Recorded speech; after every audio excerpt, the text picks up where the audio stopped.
Do you have the unnatural fear of the water like I do? We're talking deep bodies of water or just like any kind of water? Until this movie, I was going to say larger bodies of water, but even this movie, like, now I'm afraid of all standing water whatsoever. No, I mean, I was never fond of being like in the deep ocean. Like I've been out on a boat a couple times and jumped off, but then I'm always like, yeah, this was cool. I did it. All right, like let me get the fuck back in this boat because I do not like immediately going to the bottom of the food chain.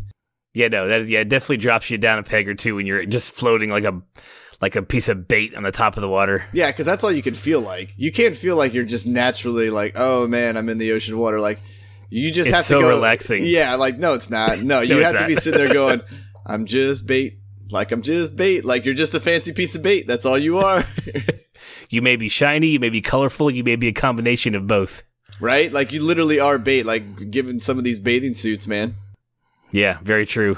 Well, before we get into the details of A Quiet Place, which we're going to review this week, we can talk about, there's a couple things I want to talk about news-wise that has nothing to do with this movie, just some good nerd / TV / movie news, and then do a little shout-out while I'm at it. How's that sound? Yeah, man, get it. All right, so before we get to that point, we want to welcome everyone who's listening to us. We want to welcome our new listeners. We love you. We love that you guys found us. We hope you like what you hear. Our old listeners who have been around since the bad mics and the not really knowing what we're doing, those guys, you guys are pretty awesome too. So we appreciate you guys showing up every week for the good old Two Dads Review podcast. Yeah, definitely. It's a treat for us to do it. So you know, like. Just knowing that someone's out there willing to listen, it's like, yes! Right. And it's always good when we get a movie that we actually enjoy. Yeah, right? Because I feel like we've been on a bad string, and it really feels like it makes me, who we always advertise as like a positive dude, just seem like a really big negative Nancy here lately. And I'm like, I'm not. I want to like him. Believe me, I do. You're becoming a seasoned critic. You're not just blind to everything that happens. And I don't want to be one of those assholes, man. Like, I just don't want to be the guy that's like, oh, well, here it is. Everything's just bad. Bad, bad, bad. Yeah, because in case you don't know, myself, Clay, or Corey have no sort of film training whatsoever. We just like watching movies, like watching TV, and wanted to do a podcast to talk about that. So that's pretty much, and we're dads, therefore our podcast became what it is. So yeah, that was a great synopsis right there. That's really how there's nothing intuitive. It's all for this podcast. You know, like sometimes like somebody will be like, "Hey, what's your story?" And we'll be like, "I don't know, dude. We just one day said, hey, you want to talk about movies?" There's nothing else happened.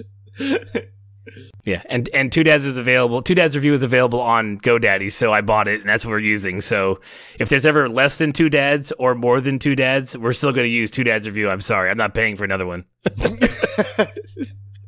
Yeah, that's why we just slide them in as the creepy like stepdad. Like I know how we like thought of it as like, yeah, dude, we'll call them stepdads. But then the first time I heard it and like we introduced someone as like that, I was like, ah, man, that just sounds like it's like, hey, get in our windowless van kind of thing. Like, it was bad.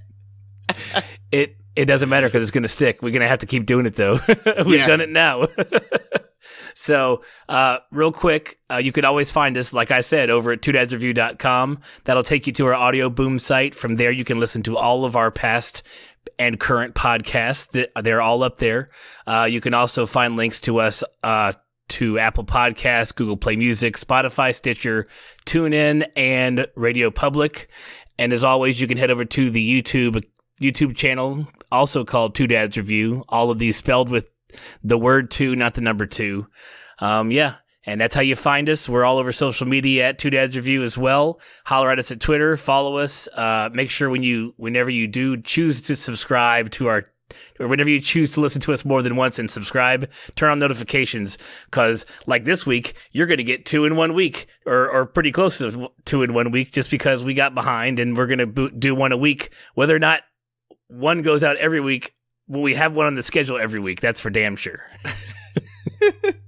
Yeah, we're pretty good about it, though. I think we haven't messed up yet. I think we pulled I think we've done it like South Park. Like South Park did it like that, man, where they turned it in like 2 days beforehand or the day of every time. It's close. I think there's been like one Monday release for one that was the week before, but it's just with snow and kids being sick and us being sick, it's what you get. I can't help it. Yeah, no, man, that's not our problem. Anyways, yeah, exactly. We have no control over that. So, just like I said, turn on the notification button. That will help you find us every week. So, so there's some news I want to bring up. I read this morning as I rolled over and started scrolling through Reddit. I saw the Game of Thrones. Someone had posted something up. As of yesterday, or the day before, they just wrapped a 55-day night filming session of a single battle scene for the next season. 55 days? It's 55 nights because it was a night battle, which is like, from what I understand, even worse. Yeah, jeez, that's insane, Here, man. Well, hold on, let me put it in perspective for you. The Battle of the Bastards battle, which is so far the biggest battle we've seen in Game of Thrones. Yeah. 25 filming days. Holy shit. Right. So, that we if you don't know, we reviewed season 7 of Game of Thrones. That's what we pretty much cut our teeth on with this podcast, and we will be reviewing season 8. That doesn't come out until 2019, so there's plenty of time between now and then for us to learn all kinds of new stuff about season 8 before it starts. But the cool thing was, and I wanted to read this, the producers sent all the cast members like a little message to the whole cast that was there for that filming, and it said, "This is for the Night Dragons, for enduring 55 straight nights, for enduring the cold, the snow, the rain, the mud, the sheep shit of Tomb, and the winds of Megarmorn." I'm not even going to try to pronounce it right. "When tens of millions of people around the world watch this episode a year from now, they won't know how hard you worked. They won't care how tired you were or how tough it was to do your job in sub-freezing temperatures. They'll just understand that they're watching something that's never been done before. And that's because of you. Thank you, the producer types." Like, that was the message. That was like the thing they all got after it was over. I'm crying. Right? Mm-hmm. I'm crying with excitement because... Yeah, dude, that's awesome. Do you want to finish your Tootsie Roll before we continue? I didn't expect this much to break off in my mouth. That's what she said. Okay, well then here, I'll bring up a couple other things real fast, and you can just grunt your response. Have you seen the trailer for The Meg with Jason Statham yet? Yeah, looks awesome. Yeah, and yet another reason that I will never go in the fucking water anywhere ever again. If you haven't seen the trailer for The Meg, go check it out. It's got Jason Statham, and it's pretty much like Jaws on cocaine and speed, and it's got steroids. Like, it's crazy. It's going to be awesome. It's going to be a CG nightmare fest of like shark, and the Meg stands for Megalodon, which is the largest like prehistoric shark that existed, and it's like 80 times the size of a great white. So it is just massively, stupidly large, and it's going to be great. Yeah. And the scary part is there may actually still be one. Don't talk like that. There really could be, because how deep the ocean is, man. It's insane. I know, which is, like I said, it's why I don't go in the water. I don't go in the water that's in my secret quiet room for my baby that I made out of newspaper in the movie we're about to review. I'm definitely not going in the frickin' ocean. I'm not going on a lake because they even have gar. And, I mean, honestly, you could have a mad scientist next door to a pool who his piranha experiment gets out and gets through the pipes and gets into the pool you could be going into. You never know. You never know. I feel like last one's a little far-fetched. I mean, it's a little bit.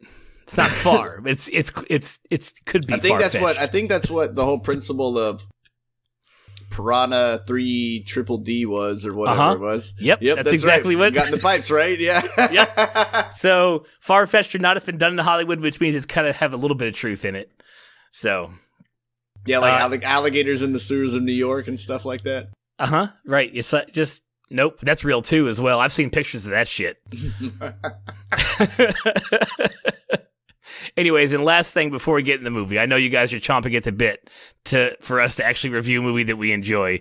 I want to give a little quick personal shout out to a fellow podcast team that is out there. They reached out to me today on Twitter. We had a nice back and forth. We decided to check each other's shows out, and the podcast name is the Friends Zone Podcast. These guys, couple guys from across the pond over in England, and they are currently reviewing every episode of Friends, starting at the pilot. They're 8. As of recording this podcast, they're 8 episodes in. I listened to the episode 4, and the way they were going back and forth with the episode, I actually had to. I didn't go watch episode 4 of Friends, but I stopped their podcast, went and watched it, and then really, really enjoyed their podcast when I knew which episode exactly they were talking about. So, if you have time after you listen to us, head over to the Friend Zone Podcast. They're on iTunes, I know, and yeah, they're at Friend Zones Pod on Twitter. Check them out and listen to two guys from England try to figure out what FICA is on Rachel's paycheck. And honestly, to make you guys feel better, I had to Google it too because I don't know who FICA is and why they're taking all my money, but they do on our paychecks. So it was great because they got two guys from England. They're like, FICA, what does that even stand for? They're Googling it on the podcast, and I'm like, well, I'm Googling it too, so don't feel bad.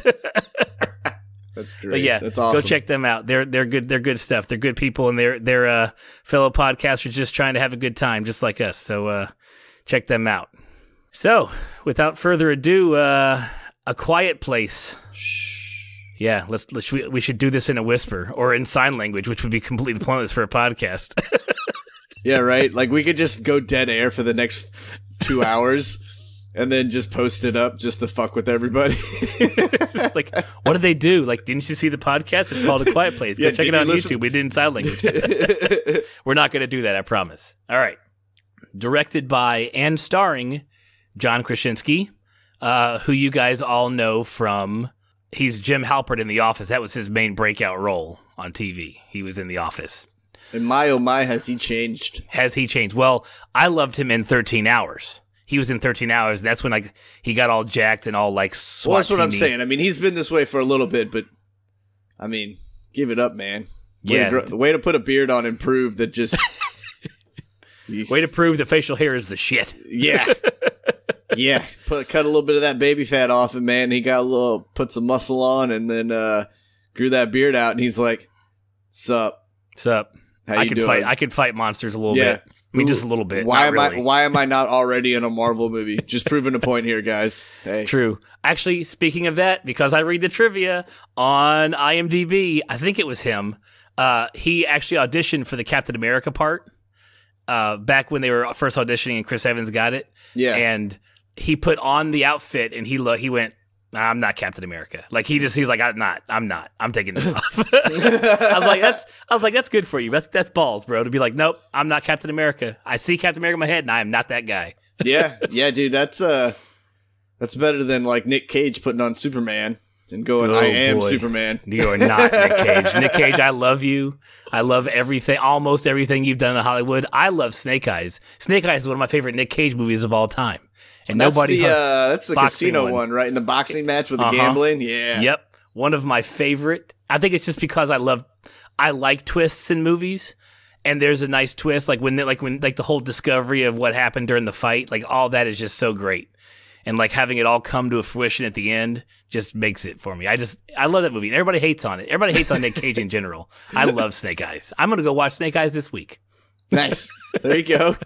Anyways, the movie also stars John Krasinski's real-life wife, and she plays his wife in the movie, Emily Blunt, who you know from, I don't know, for your wife knows from Devil Wears Prada. I have never seen Devil Wears Prada, but she has. She was also she's in Devil Wears Prada. I remember that. She was also in Edge of Tomorrow with Tom Cruise. She was a badass in that movie. She showed her vocal range in Into the Woods, the movie version of the play of the musical. Yeah, Old Wolf Dick. Yep, Old Wolf Dick movie. Yeah, if you have not seen, all right. So this podcast is already going to Wolf Dick. Yeah. So and a friend of ours, another fellow dad who we can still never get on this show for some odd reason, he introduced us to the End of the Woods play, like the musical. And there's like, when they record the Broadway version of it, they have DVDs out. He's like, here, check this out. So we're watching the DVD. I'm like music. I played trombone in high school. I was a band nerd. So I'm like, all right, cool, musical, great. So we get to the wolf scene. And the wolf for the Broadway play is anatomically correct. Like there's a hairy wolf dick just jiggling around on stage. Yeah, singing. But it's a giant wolf man walking on his hinds with his full on junk with his dick just out, singing to a little girl. Let's not get that part. Like so you thought Johnny Depp was already creepy enough singing that song in the movie. If you see the movie, is doubly worse on Broadway. In the original, it's bad. Yeah. And. Okay, off of Wolf Dick. We're getting off Wolf Dick now. I don't know if you ever wanted to get on Wolf Dick. True, like. You started it. I was just gonna bring up what she's been in. You had to bring up Wolf Dick. That's fine. She was also in Sicario.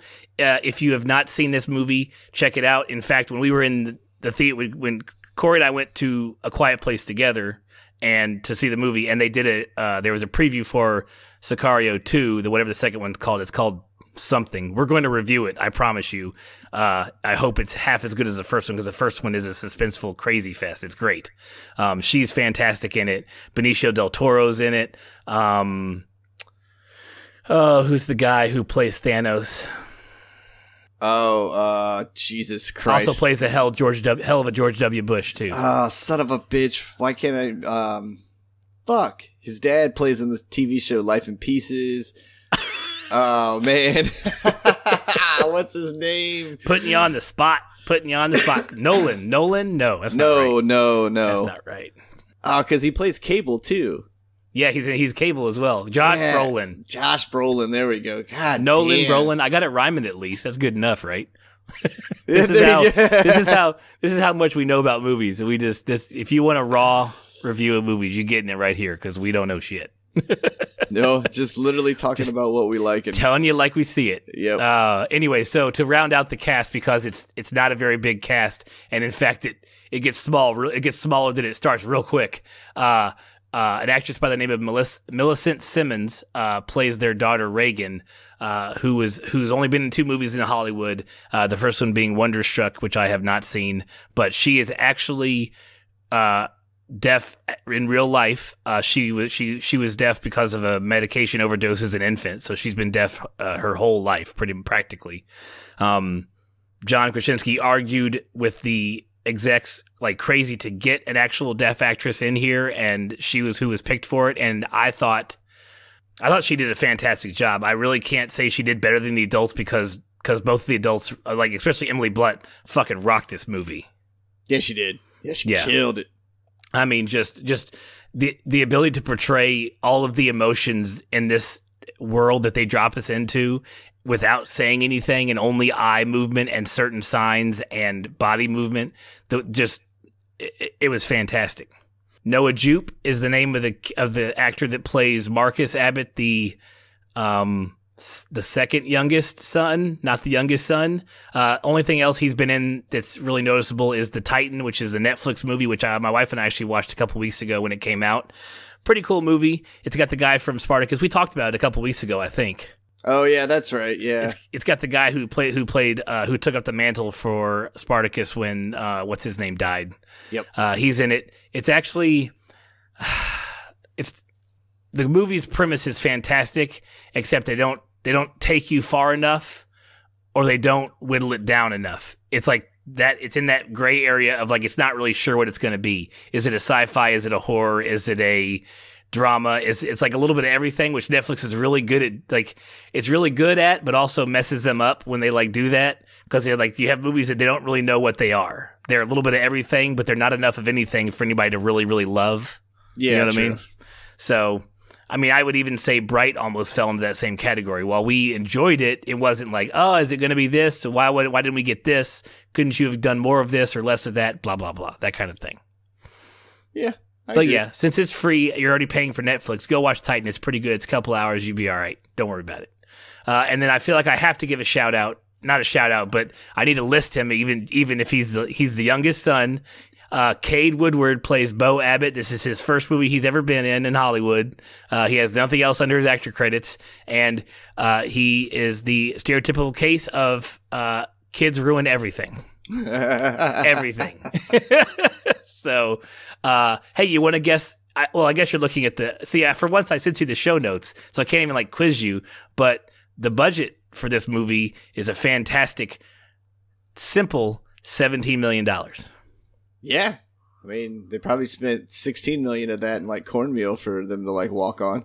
I love reading I just feel like people are like, I've already read the IMDb trivia, quit reading it off to me. But they bought 1,000 tons of corn or some crazy number of corn, and they hired local farmers to grow it. So the cornfields that you see in this movie were grown by farmers that they hired for the movie.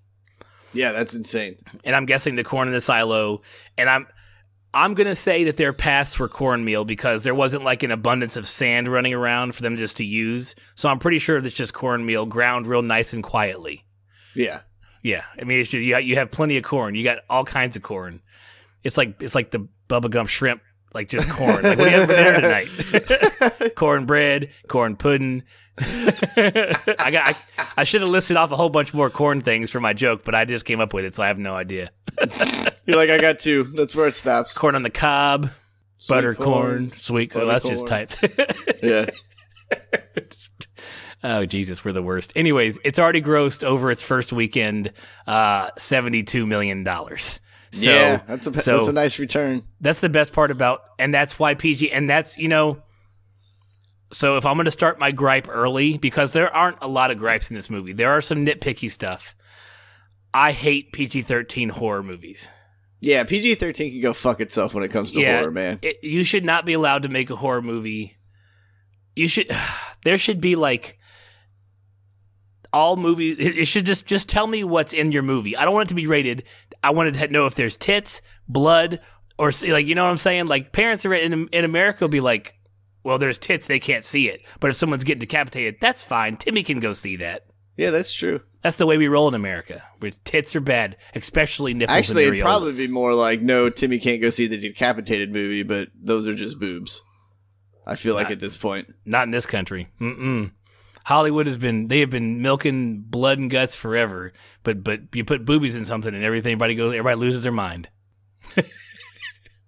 We're Puritans at heart, man. We're Puritans at heart, baby. It's because boobies are awesome, dude. I know they are. Of course everybody loses their mind. I mean, who wouldn't lose their mind over a good set of tits, dude? Everybody likes fucking boobs. Right? You heard it here first. Or not. It doesn't matter. Don't choke over there. I did. I literally did.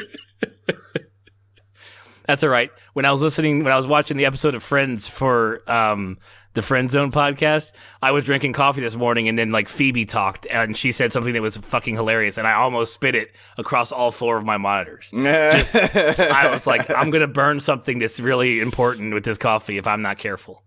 So it was great. So, anyways, all right. Real quick, Rotten Tomatoes has it as a 97% critic rating. Do you agree with that, Corey? I mean, I think that's a little high. Yeah. But that's how Rotten Tomatoes goes, though. It's either way up there or it's just shit on.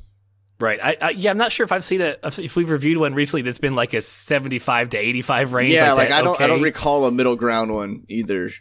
Right. And an 86 audience rating, which I agree more with the audience rating. Yeah, I would say it's a B plus. That's what CinemaScore gave it. Yep, that's what everybody on CinemaScore that walking out of the theater said, B plus. And yeah, I think because halfway through, all the people who are hardcore horror fans are is this PG-13? God damn it. Yeah. I know, I didn't know it was. I don't know why I didn't know that, but yeah. And Metacritic has it at an 82, and IMDb has it at an 8.2. So I would say the scores all around that are out there on the internet are pretty good. I do think it's funny because I actually read... Like you can go on Rotten Tomatoes and read just the shitty, the guys who made it rotten. And I was like, what did your mama do to you, buddy? What's wrong? I almost wanted to pull up their names and call them out. Who hurt you? Where did it go wrong? They had 100% on Rotten Tomatoes for a good number of weeks, and then somebody had to shit on it. And then a few other guys oh, well, he did it, so I can too. Yeah. So it just takes one, man. Just takes one. If we do this for 2 years, if we do this podcast for 2 years, I think this is a medium they include in being able to apply to be a critic on Rotten Tomatoes. That may be our limelight. We may become critics on Rotten Tomatoes, and we will set. Oh my God! We will set right what has once went wrong. Like we're like Quantum Leap, but just for critics. Yeah, and no weird time travel. Right, that too. Just that one line, which I realized was Quantum Leap as I was going with it. So yeah. Okay, so spoiler free, real quick. I wanted to point out that I did like, for once with trailers, that they didn't spoiler a main portion of the plot. Yeah. There is a huge portion of the plot that focuses 3/4 of the movie that they don't even hint to in the trailer. And I want to give them I hope it's John's awesome directing and his control over what's released for the movie. Something I want to believe it was something other than Hollywood execs that chose to do that, because in Hollywood you just fucking tell everybody everything in the trailer all at once. Yeah, might as well explain the whole story in this 2 minutes, because you're not getting anything else in the 2 hours. Yeah, so the trailer did not ruin anything. It lets you know that, like, hey, everybody's got to be quiet. That shit's bad. They literally show you the entire, like, Monopoly scene. Like, they don't leave. They pretty much just show you the Monopoly scene for the whole movie and a couple flashes other than that, and that's the trailer. Yeah. And the Monopoly scene is great. It's also cool because the Monopoly scene it's not what it really is. Nothing happens. You know what I mean? That's, yeah. Like, nothing from what you think happens in the trailer to what actually happened in the movie is completely, night and day. But the trailer conveys to you the world you're in and what you're about to see, so in the recent times that we've been doing, because we did TV shows, we did Star Trek Discovery, back when it was airing on CBS All Access. But after that, we did a whole bunch of movies. So in that time, this is the first trailer I remember that has not completely blown the entire plot of the show. And you could just watch. You said it last week. You were like, you could just watch the trailer and that's the movie. Yeah. For Ready Player One. Yeah, no, this did a good job of, like you were right, like a trailer that let you into the world real quick to let you know some shit's going down. You're not exactly sure what. All you know is no one can fucking talk. Right. Not by their choice. Yeah. So, yeah. Anyway, so and speaking of that, and this will, like, a baby spoiler, there is a little bit of talking in the movie, so do not expect to be in a complete, like, silent film. Correct. You know, like, there is a little bit, and there are subtitles, because I know some people were a little worried about, like, oh, if they're signing the whole movie, because you thought there wasn't going to be subtitles. Correct. I thought that they were going to think that the audience was smart enough to understand the gist of their conversations without actually having to subtitle it. Just watching the sign language, watching what they were doing and going, okay, they're talking about homework. They're talking about fishing. They're talking about... Which I think, for the most part, you did, because there was points in times in the movie where I was just watching them talk. Like, I wasn't even paying attention to really what was being written on the bottom of the screen. Like, I was like, yeah, they're mad. Right. She's basically like, fuck off. Or he's like, no, listen. You know, like you were kind of telling the story to yourself. Right. And I thoroughly enjoyed that. Something that John Krasinski was interviewed and said, when Millicent Simmons came on set, They of course had hired ASL, American Sign Language instructors, to teach the cast ASL, but she also took a lot of the core family under her wing as a, however old she is, probably 15 or 16, and like taught them, and she helped them craft the way they signed. So, for instance, and I'm not sure if you picked up on this when you were watching it without me saying it out loud right now, but Lee, John Krasinski's character, his signs were very direct and to the point. They were to convey a message, to let you know what I meant, and it's more like survival mode. While Emily Blunt's character, Evelyn, she was more of the emotional signer. Her signs were more grandiose. They were more caring. There was more thought and intent put into how she signed and what she said in her signs. Yeah. No, I mean, I didn't... When I read it, I was like, oh, I remember seeing that. Yeah, as soon as you said it, I was like, yeah, that's right. That's exactly how they did that. Yes. John was very, because I call him John because we're on the first name basis. Yeah. We high five in the morning. No big deal. Yeah, that's right. Say, tweet at us, John. Say hi. We love you, man.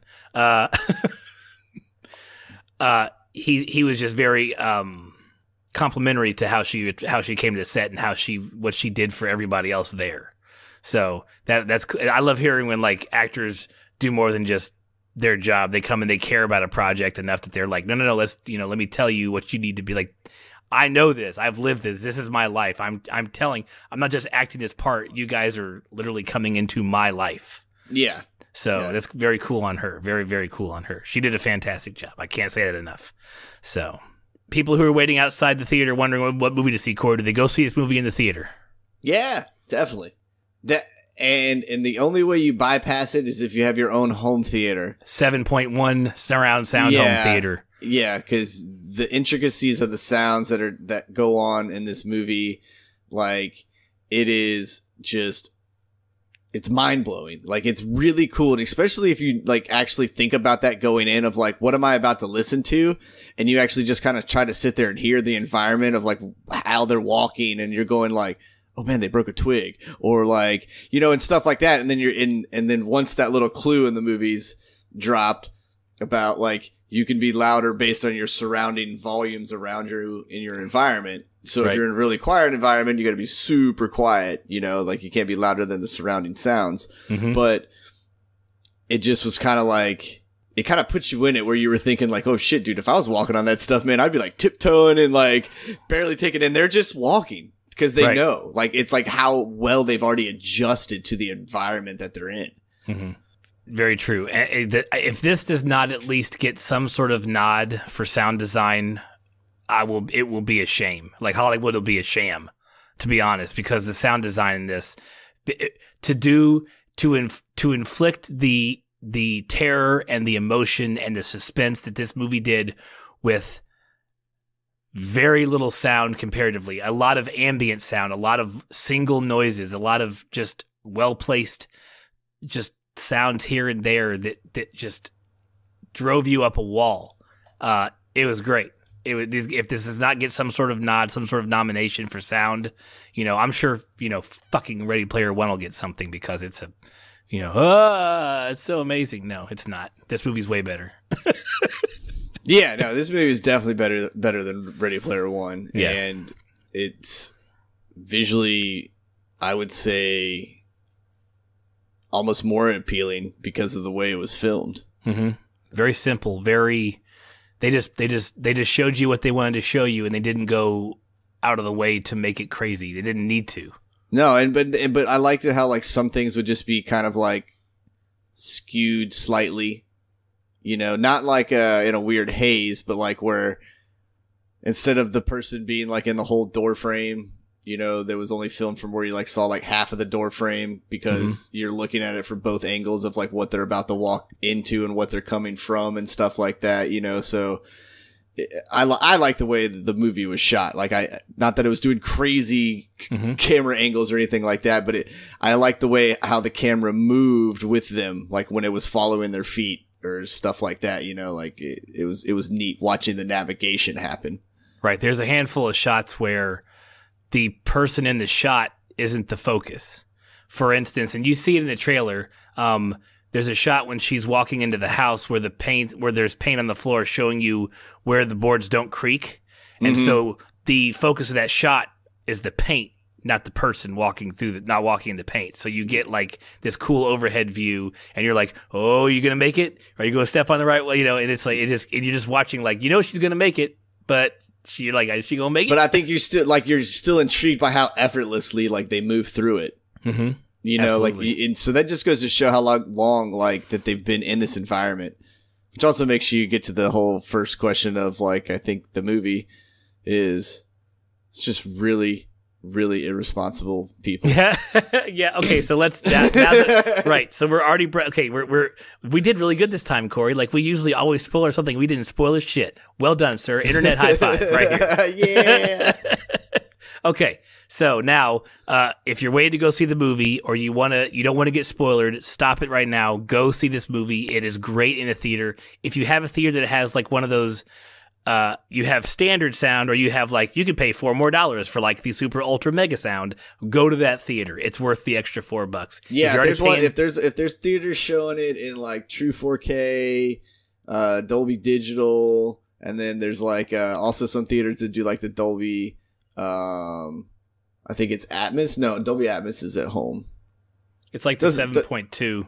Yeah, but yeah, I was trying to think of, because sometimes they'll have this like standard edition, and they'll have it as like Dolby edition and stuff like that. If you see the Dolby edition, go to that one, pay like the extra $2 or whatever it is. Ask the guy what's the best theater with the best sound playing A Quiet Place, because they should have that theater sectioned off for that movie. True. So, okay, so go see the movie. Come back and listen in a minute when you're done, because we're about to walk through this movie, because there's a lot of stuff we need to talk about. Mostly irresponsible adult things, which pissed me off to no end and took me out a little bit, because I'm like, how could you do that? Yeah, that's very true. All right, so we start off in a barren town, little like, just like little podunk country town with like, it's got one stoplight, a city hall, and like a, one drugstore. And we're in that drugstore. You meet the whole family. You meet Evelyn, Lee, Reagan, Marcus, and Bo, all 5 of them. Marcus is sick with something we don't know, but I can imagine you don't want to have a cold in this world. Yeah. You don't want to cough, and you don't want to sneeze. And to be honest, and you don't want to fart. And I would die really fast in this world. Just saying. Yeah, dude. If those kind of sounds are the things that go off, I think most of humanity is pretty much just we're toast, gone like that. So they are scavenging in this store. Evelyn's looking for drugs. Marcus is laying in a corner, feeling not good. Bo is like 4, maybe 5, just kind of walking around. I got to give the kid credit, because I have a 4-year-old and he never shuts up. So, so the fact this 4-year-old's walking around quiet, that it's been long enough. Oh, we also learn that we're 87 days in at this point. 87, I think, or 89. I didn't write down the number, but we're relatively fresh. We're 3 months, less than 3 months into the invasion of whatever this thing is. I didn't even catch that. I didn't even see that piece. Yeah, they said 87 days. Which is why the big twist, they're at 400 and something 97 days or something. So we do a time shift after what happens in this first scene. So I'll get to that point though. Everybody communicates non-verbally. They're all using sign. You can tell everybody's trying to be quiet. All the moves are very deliberate, very you know what you're doing. You know exactly what you want to move. You make sure you don't make any extra noise. Reagan comes across Bo, who has found a little space. In fact, he has climbed. Okay, so I just gave him credit for not talking. Yet now he's climbing on top of like a can, like a oil can, or a bucket of paint or something to reach this spaceship. Yeah, yeah. He's already like 3/4 of the way up the aisle wall. Yeah, climbing in a world where you can't make any noise. Again, that just goes to show that small children ruin everything. Absolutely. Hell, teenagers ruin everything too. Don't just narrow it down to small children. Well, yeah. No, I mean, it only gets worse. So he reaches for the spaceship and, of course, doesn't get it and knocks off the shelf, and Reagan dives for it and saves it. So good on you, girl, especially since you're deaf and didn't know it was falling. Like, just saw, you were like, oh, no. Eyes of an eagle. Eyes of an eagle. Right. She catches it, saves it. Gives it to him, but then the dad's like, no, like, number 1, no way in hell. Number 2, let me take these frickin', like, because the best part is that you see a back shot of Bo walking up to the other 4, and he's holding the spaceship. Oh, okay. So when she catches the spaceship, her dad is there too. He says, no, you can't have it. Puts it down.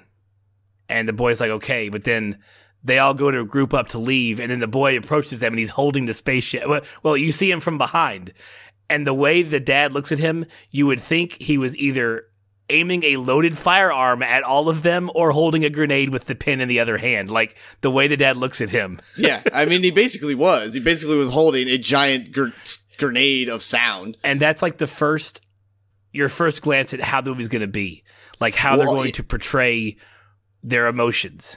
Yeah, and I think if we just backtrack just a little bit when we go back to the mom looking for the pills, like, you'll notice how she's moving them ever so gently in there, and they're rattling, and she'll kind of like stop for a moment just because she knows she just barely moved that like a little too loud. Like, and you get to see that they're not really worried about the craziest of noises. So like, you know, them walking across a branch or a twig or her moving the pill bottles just a little bit. Cause you're like, oh shit, they made a sound. Oh shit, they made a sound. Oh shit. And then finally you actually almost get a little comfortable with the environment that they're in because you realize that it's like not like everything doesn't have to be on mute. Right. You know, so you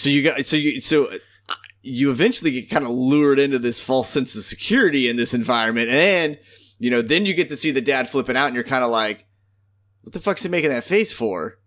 You're just, and then you're like, oh, it has, oh my God, it makes sound. Oh my God. Oh my God. You know, right. You're like, Jesus. And it was like, and then you go, fuck, we would all be dead so quickly because I just realized that now. That dude was on that shit 10 minutes ago, and I just realized that now. Right. Right, exactly. So the dad removes it slowly from his son's hands and takes the batteries out and tells him, no, you can't have it. It's too loud. As they're leaving, Reagan gives it back to him without the batteries in it and, you know, taking pity on the poor 4-year-old who can't have a toy that he wants. Yeah. But being a typical 4-year-old, he takes it the next step further and also grabs the batteries. And so now their family is walking back quietly, silently on their cornmeal trail back to their house. They're in the woods. They're on the trail, a beaten path of probably a dirt road or something because it crosses over a bridge later on. And they get to this bridge, and it's like Lee is carrying Marcus. Evelyn is carrying nothing. Reagan is walking behind her, and Bo is taking up the rear, which also horrible idea, but whatever. And they go to cross this bridge, and the spaceship goes off. And you saw us in the trailers, you know. Yeah. And the dad puts down Marcus and hauls ass for Bo. And at the same time, we start seeing him looking towards the woods, and he's seeing the flashing something coming through the trees as well. And typical Hollywood, the dad would have just barely saved him. This movie is not typical Hollywood. And within 5 minutes, you already lost a character. Within 5 minutes, we're killing kids. Homeboy got snatched up. Snatched. There was nothing. It was like watching a freight train go through a watermelon. Yep. Like, he didn't explode, but he just disappeared and was gone like that. Yep. That was rough. And, you know, Emily Blunt's reaction to what she knows is happening, like what she knows is going to happen. It's heartbreaking. It's absolutely heartbreaking. Yeah. And of course, you know that because Reagan gave the toy to her brother, that she's going to carry that around for the rest of the movie, at least. And it's going to be the end. We can tell you, since it's spoiler territory, it is one of the driving factors in how her and her father interact from this point on. But yeah, that's how the movie opens. Yeah, this isn't, oh shit, we're 3/4 of the way into the movie. Man, we killed a kid, but damn, we good on them for keeping along this long. It was, holy shit, the fucking kid's gone. Right. What? They killed a kid. Can we do that anymore in Hollywood? Yeah. 2018. Is that even allowed? Right. Only in PG-13 because you don't show it. You just know it happened. You just see him disappear. You don't get to see the aftermath. That's good. I don't want to see that shit. Yeah, I don't want to watch anything with a kid getting hurt. Nope, not at all. So we pick up now, like I said earlier, it's like, I think it said 460 something days after the event. So now we're over a year in past that event happening. And plot point that they didn't tell you in the theaters, or they didn't tell you in the trailers, but Evelyn is fucking pregnant. Are you kidding me? Are you kidding me? Yeah, dude, it's like literally the most irresponsible thing you could ever do. As a parent, in a world, there are monsters that react to sound. How the fuck are you not pulling out? How are you even having sex, dude? Right. Like, fuck off, man. Like, you know that's off the table. Yeah, you gotta put it down. Put it down. Like how, like, even to get heated up, man, like one slip of like, oh baby, dead. Oh baby, like that's like all that shit's off the table. Yes. Why are you having? I understand that sex is very important and healthy in a marriage and relationship, but not when there's shit that's gonna eat you because you're loud. Yeah. Fuck. It's absurd, dude. And honestly, because two dads over here like, look, I mean, I like sex, but Jesus, not when there's monsters. I wouldn't even be able to do it if there was monsters around like that, man. Like, I wouldn't be able to get it up. I'd be like, nah, I'm fucking scared. Just letting you know, like, I'm legit scared 24/7 all the time. Yeah. I have nothing on my mind other than not making noise so I don't die. Right. Right. And sometimes I get a little rowdy. I want to smack a butt here and there. I mean, I can't do that now. So that's, I can't. Yeah, no bypassing in the kitchen saying, what's up, toots, you know, and throwing a little ass slap in there. Nope. Man, so this, I mean, because it was hidden from me in the trailer, I wasn't expecting this because I was like, who'd be stupid? So this kind of actually pulled me out a little bit because it's so fucking stupid. Not that okay, let me rephrase that. The act of creating a child in this world is so stupid. Not this plot point. This plot point is pretty ingenious because you're like, oh, you guys are just fucked. Like, let's see how not fucked you're going to be by the end of this. Yeah. From a reality point of view, you're like, Jesus Christ, man. Like, come the fuck on, dude. You guys got to be better than that. But from a movie point of view, you're like, oh, you dumb motherfuckers, you did it now. Okay, let's see how you get through this one. Right. So that's where we're at. She is at the end stages. She is, okay, and even worse. So you're pregnant for 9 months. So that's what? How many days is 9 months? I don't know. I'm saying that she had to get pregnant less than a month or two after her son was ripped apart in front of her. Yeah, man, because they had that sad sex. That sad, quiet sex. Oh, man. They thought it was going to make everything better. And it just made it a lot And John was all like, it's all right, boo. I'm going to quietly sign to you real quick as we're spooning and getting it on. And, like, he just didn't get enough time to tell her I'm pulling out. And couldn't make it happen, and then they had a baby, and then now they're both screwed. I don't know the sign for ejaculation. Yeah, right? Jesus. I forgot to say I'm almost coming. Christ. So you're right. So while pulling me out of the movie because I was too busy judging them as a parent, it also was like, oh, this plot's about to go nuts. And then, like, it dawned on me, because in the trailer, you saw her in the bathtub, like, silently screaming, and you're like, that's just someone who's, like, so scared, and they can't make a sound. But, like, after you saw she was pregnant, I turned to you, and I was like, the bathtub scene in the trailer means she was having the baby. That's even, and then we were like, now I'm just waiting to get to that scene now, because I'm like, holy shit. Yep. Part of me was kind of half expecting it to be a scene where she was in there and that, like, monster thing was, like, creeping right up over her, you know? But, I mean, but as soon as I saw she was pregnant, I was like, I mean, that's what it's going to be, and that's going to be equally as disturbing. But I was like, I kind of really wanted that kind of throwback to the Aliens movie where the creature's just, like, right up on your face, and you're like, oh, and you get to kind of see it in, like, creepy detail, you know? Mm-hmm. Well, we didn't. We got to see the monster. We got to see we got to see the monster. You were very worried about that. I was, because I thought it was going to be one of these all, like, shadow games and shit, and you were just going to, like, fucking see a leg or an arm or, like, you'll never get the full thing of it. Well, if I had looked the budget up last week, we'd have been even more scared we weren't going to see the monster. Because that budget is like, oh shit, do they even pay for CGI? Like, are we going to have, like, just that tiny bit of CGI to show us there could be a monster there? But they didn't. They gave it to us full force. And yeah, and they did a good job with it. Was there any practical, or was that all CG? I think it was all CG. I would imagine. I mean, if there was, it was like somebody standing there with, like, a green wheelie thing, you know, because it was such a big, gangly, oblong monster. Like, it was right. I don't know how you could pull that off without somebody wearing some weird ass prosthetics. Not unless you had one of those dudes that had, like, crutches on the arms, like from Return to Oz. The Wheelers, The Wheelers, literally the scariest thing from my childhood. You want to talk about scary fucking movies? Watch Return to Oz when you're 10 years old. A very young Firuza Balk, and those Wheelers. Nope, fucking Wheelers still haunt me to this day. To this day, I love that movie though. It has a soft place in my heart for that. In behind a locked door. Yeah. Well, yeah, I'm not watching it. I'm not watching it in the dark. No way.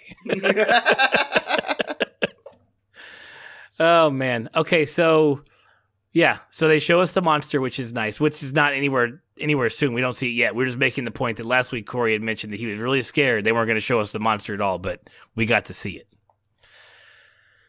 So along with knowing that Evelyn is pregnant, we see that the father is working on Reagan's cochlear implant to try to get it to work. He's collected a whole bunch. Oh, you know what? Sidetrack. They were in a frickin' pharmacy. Like, do you not think there's a morning after pill there? I mean, they could be in the South. No plan B or something like that? Yeah, there's no plan. Well, if they were in the South, they wouldn't carry that shit because, they're not about that kind of stuff down there. A little too conservative. We're not killing cells in the South, man. Hey man, I'm not getting into. We're not getting those politics here. Yeah, we're not. I'm not getting into that, dude. We can have that argument on another podcast. To everybody who just have to stop the podcast or who's getting ready to stop it, sorry. I listen to these liberal sons of bitches. Her body, boom. I mean, there we go. That's right. Her body, her choice. Leave it alone. Yep. Said by two middle-aged white men. Yeah. Right. Hey, at least there's a few of us who understand the goddamn concept. Okay, so we know that the father's working on repairing her cochlear implant. He's got a whole bunch, so either she's blowing through them or he's just trying to make them better for her, so good on him. We also see the tension between him and his daughter. We from the death of Bo back a year ago, she just thinks that he doesn't love her anymore, and despite him trying to help her with her implant, trying to, have a normal life, she thinks that he still hates her. Yeah, she, I don't know if she thinks that he hates her. I think it's more blames her. Yeah, like it's a blame. Like, I know my dad loves me, but does he blame me or does he think it was my fault? Like that kind of argument, and like you can tell she's definitely beating herself up over it. She is. She's giving herself a lot of hard time. And I mean, I understand that. Like, I understand that. And that sucks, especially for anybody, especially for somebody that age. Like, you can't help it. Like, you're gonna beat yourself up for a long, long time about that. Yeah, it's unfortunate. So this is when we also get the Monopoly scene where they're playing Monopoly. You see, it's really just this whole part of this scene is their overview of their life and how they have adapted to having to be silent all the time. You see that instead of plates, they use leaves. When they're playing Monopoly, all the pieces are felt. They're rolling the dice on a carpet. You see her going into the house with the painted boards where it doesn't creak. Those kind of things. Yeah. So you just kind of gives you...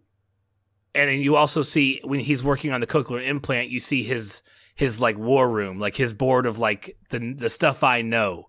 I know that there's 3 confirmed sightings, or 3 confirmed monsters in their area. You see the newspaper clippings.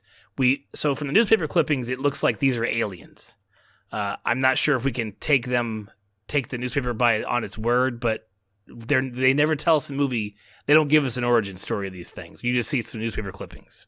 Yeah, you just, invasion, alien abduction, or, like... Stay quiet, stay alive. Yeah. Get underground. Basically all your War of the Worlds type newspaper ads, that anything that was thought to be a proven method is, riddled through all those newspapers and stuff like that. There's a shot of them saying that they're they don't say bulletproof, but there's a shot of like a soldier like firing full force at one, a picture of him, and it's not, you can tell in the picture that the article says like, unstoppable or something. So we already know that whatever they're covered in is not affected by firearms. Some type of armor. Right, some sort of armor. So it's a nice way of giving you just enough that you could tell the movie is not meant to give you the origin of these creatures. That being said, I want to see that movie. Just saying. Yeah, an origin movie of this would be cool. So cool. And I've got to think, and this is part of it that pulls me out of the movie as well, is like I understand being indestructible to firearms, But like our military is all about blowing some shit up. Like, have you not figured it out yet? Or are the cities relatively safe because they're so loud all the time, so the creatures aren't even going towards the big cities? So you literally have the Army, Navy, Marine Corps, Air Force having to comb the countryside where it's quieter. That's where the monsters are going to. Like, there's a whole like rabbit hole of like what if or how about or maybe this could be's that we could go down for like 4 fucking hours, which we're not going to do here. Yeah, there's tons of different scenarios, because I thought that too. I was like, man, it seems like they're almost like in a small seaside town, and maybe these things are just literally just picking off any sound they hear in the area, and they just kind of haven't moved on yet. Right. Well, you also saw that it started. I believe it was in the general store they were in, the pharmacy or general store they were in at the very beginning, that there was like a missing board of like people who were missing. So. Yeah. It started as just a few of people disappearing, and then you finally saw that. So that's how it started out, was like just here, there, people disappearing. So whenever it landed, I guess the monsters were getting accustomed to their surroundings and what they were gonna do. So, yeah, they're like, I'm gonna kill stuff. Got it. That's what I'm here for.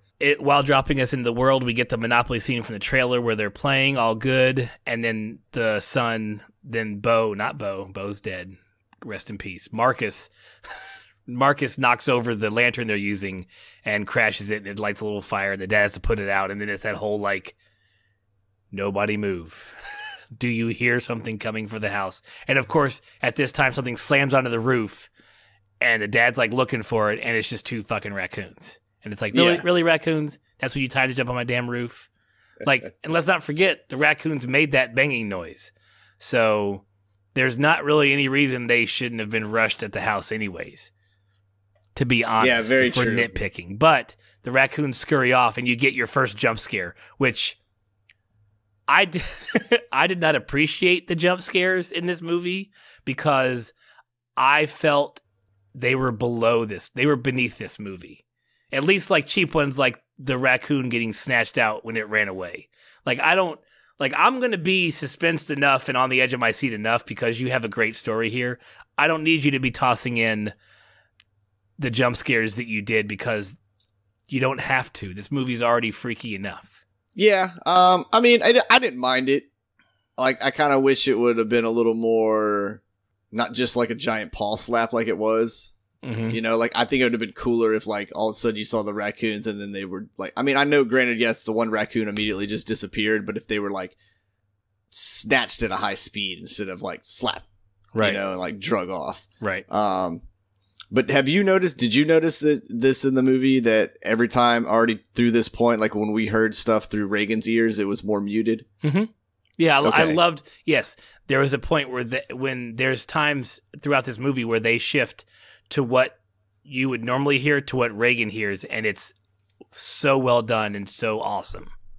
Yeah, because it really also makes you understand how much of a danger she is to this world. Mm-hmm. And I know that's like kind of mean to say, but like dick. she's yeah, you fucking asshole. Like, but she's just a walking bomb, because she can't hear anything. Right, she has no idea like what noise she could be making. Right. And to that effect, though, she never messes up in this movie. No, she doesn't. She never, the person that you were like, oh my God, you could knock something over and not know what happened. She never messes up in this movie, which I love that.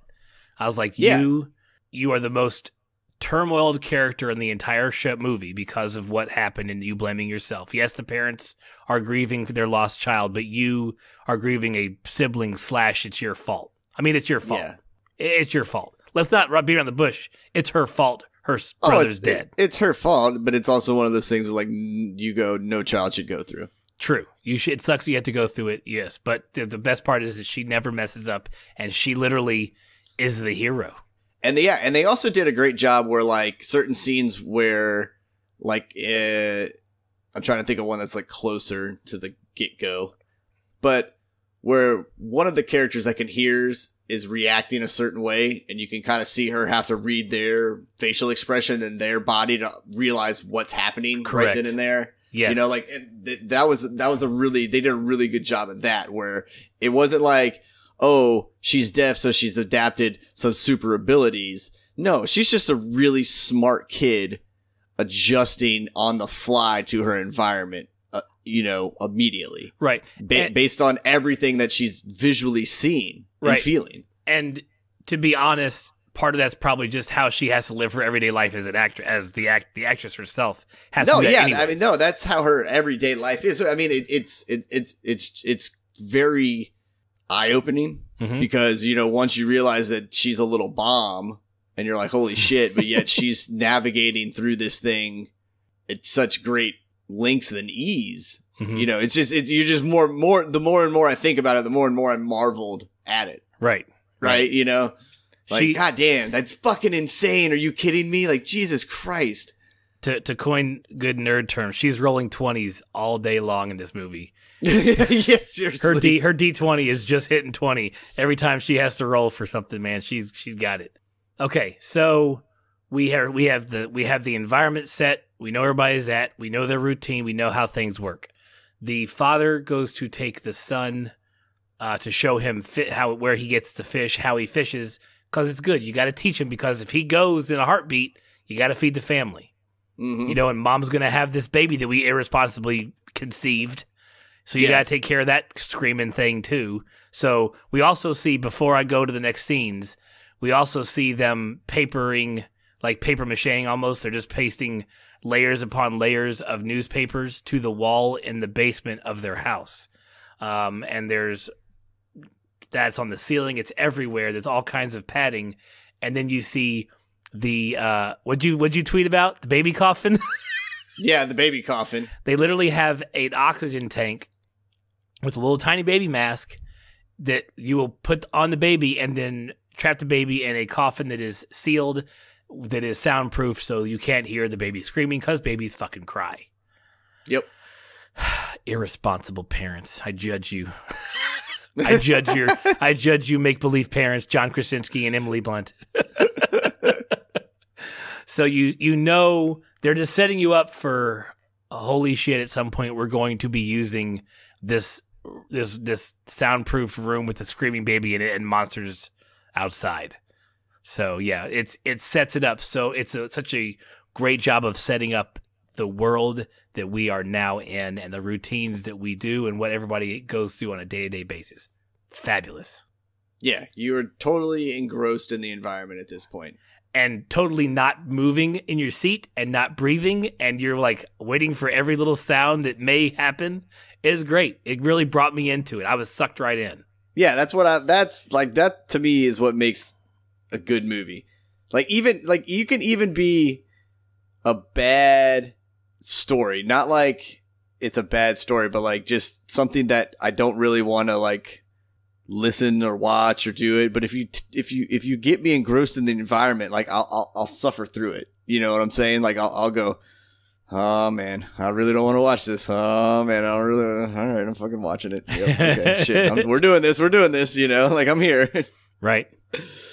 When Marcus and Lee go off to fish, the boy is noticeably and arguably it's okay to be as scared as he is, because they're out there fishing, they're around loud noises, the river is making noise. The father is like, look, he has to stop him because his son is like freaking out. He's like, look, as long as the noise you make is lesser than the ambient noise around you, we're safe. They actually can have a conversation. He takes him to a waterfall where they can actually yell, because the waterfall is so loud. They're standing right underneath of it. They can yell, and it's the first time the boys yelled in a year a year, really. Yeah.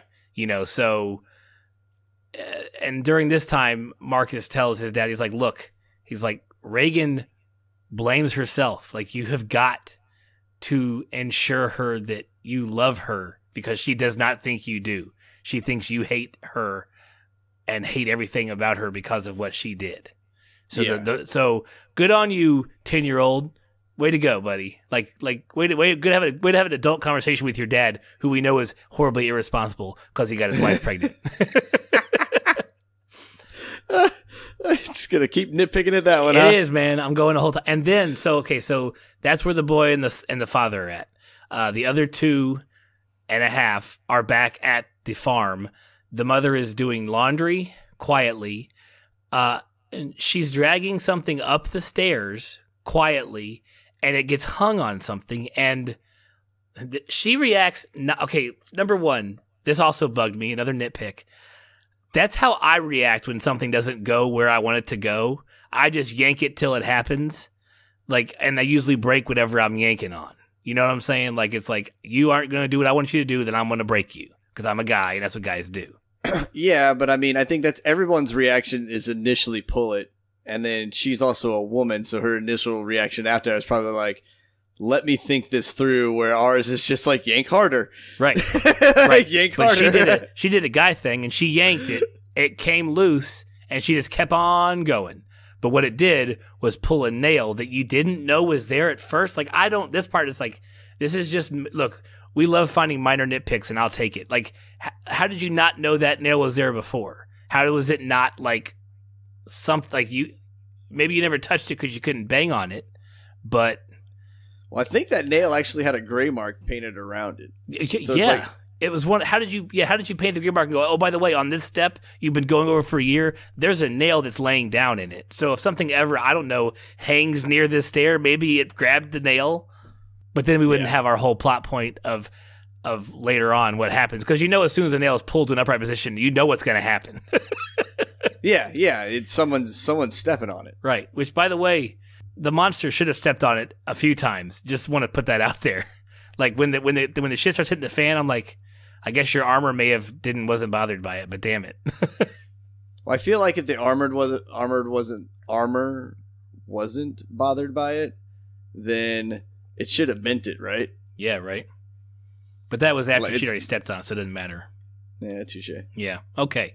Yeah, because a few other folks come rocketing down those stairs later on, and she's like, watch out, there's a nail down there. Mm-hmm. So after she's pulled this thing and set this nail up for herself later, this plot nail, what we'll call it, it's a plot nail because it's going to serve on the plot later on. She goes into labor. So God bless you women. My wife has had 3 children. Yours has had 2, Corey, or 1, sorry. And that's some pain. And this girl is biting her lips and keeping her mouth shut through all of her contractions. Yeah, dude, I have no remote experience to baby delivery. I can only imagine, and even my imagination is probably not good enough. I'll guarantee you it's not. For what the hell they go through in real life and what the hell she just went through in that movie scene, because, oh my God, knowing that thing's lurking around, trying to have a baby at the same time. Like, dude, talk about multitasking. Yeah, to have the wherewithal to. So she goes into labor and she heads back down the stairs, I guess, to have the baby in the quiet place so she can scream it out. Mm-hmm. And she steps on the nail, dropping a picture frame that she had in her hand and shattering it, thus alerting a monster in the area. And so she quietly goes over and switches the lights around the they have like white lights strung all around their farm, just hung up, just kind of draped everywhere like it's a redneck wedding or whatever. She switches them from white to red, so to warn him when he comes back to the farm that it is not safe to come there. Yeah. Like, that's pretty cool, man. Like, and again, how'd they set all this up? Quietly, over a year. Yeah, dude. God, you talk about the painstaking fucking treatment they had to do through that. Like, you could only imagine like how much they could get done in a certain day. Ugh, I know, right? Do it during a rainstorm when there's thunder and shit, and it's loud. Yeah, and then just leave all the wiring for a dry day. Right, just plug it in at the very end. Right. Yeah. So she's gone downstairs to flip the switch. This is why she had to go back down the stairs. And then, actually, I want to know if she stepped on the nail heading to the light switch, if she was going to switch the light because her water broke.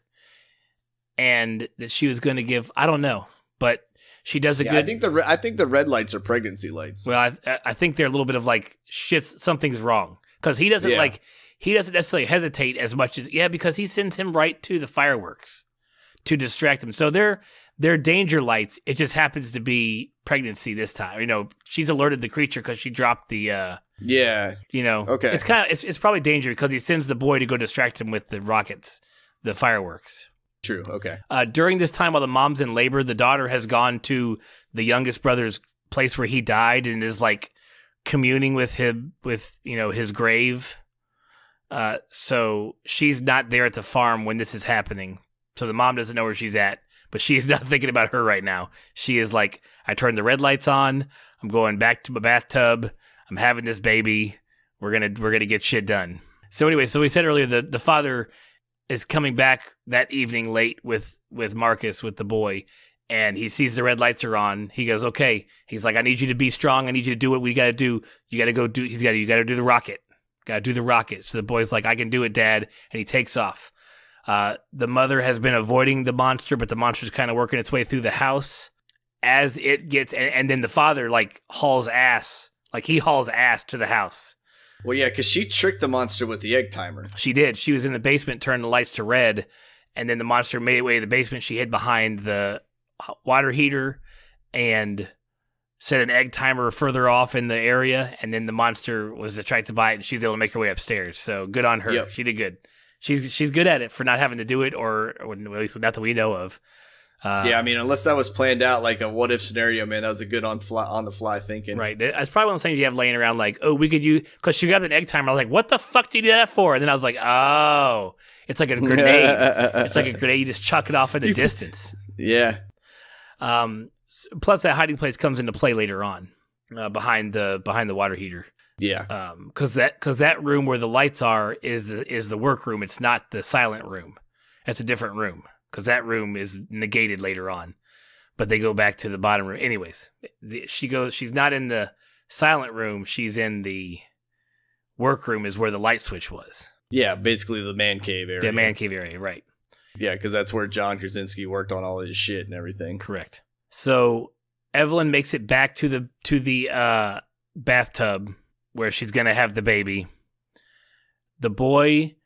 Marcus makes it to the rockets. He lights off fireworks, literally right as she has like her big push for the birth. Like, so she's actually, I thought the trailer, she was like having a silent scream, but she hauls off and has the birth scream.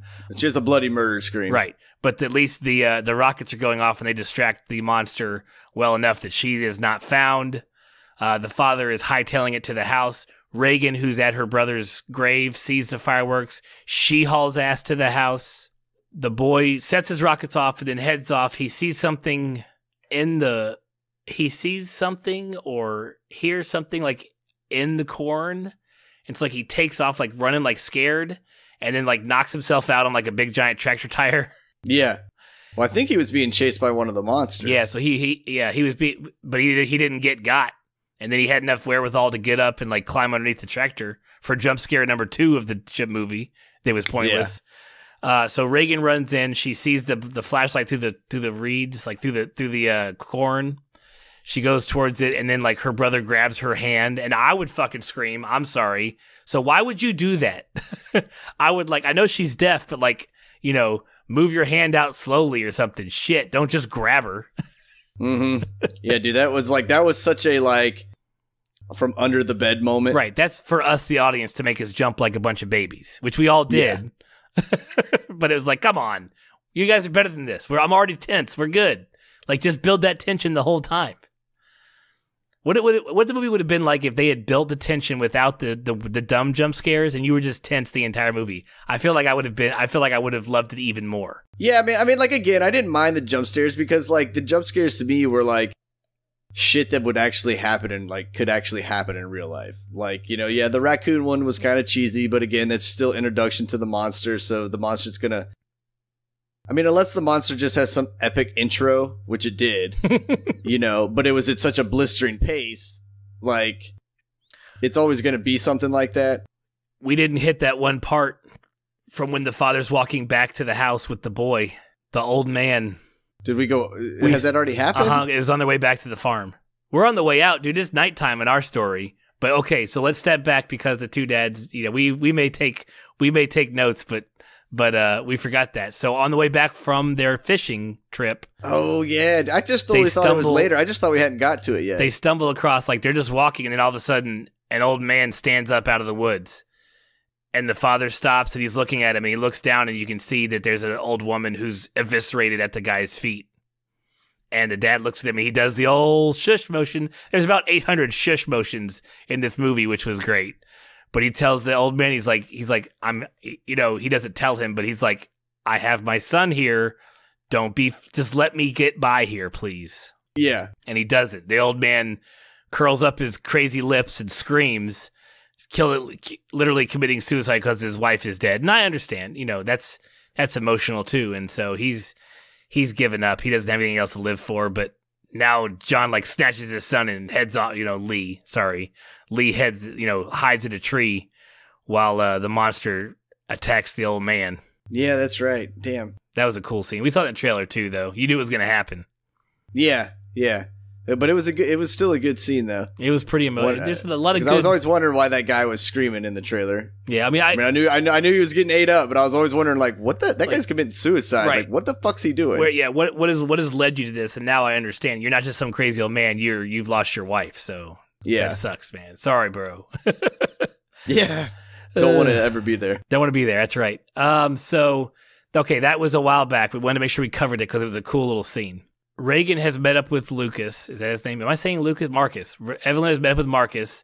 They have made it to the top of the corn silo for cover, plus to light the fire at the top of the corn silo, which we also didn't go over from the world setting up or whatever. And the father makes his way upstairs to the bathroom, and jump scare number 3, his wife throwing her hand up against the glass of the friggin' shower because she's in there hiding with the baby who has been born and is fine.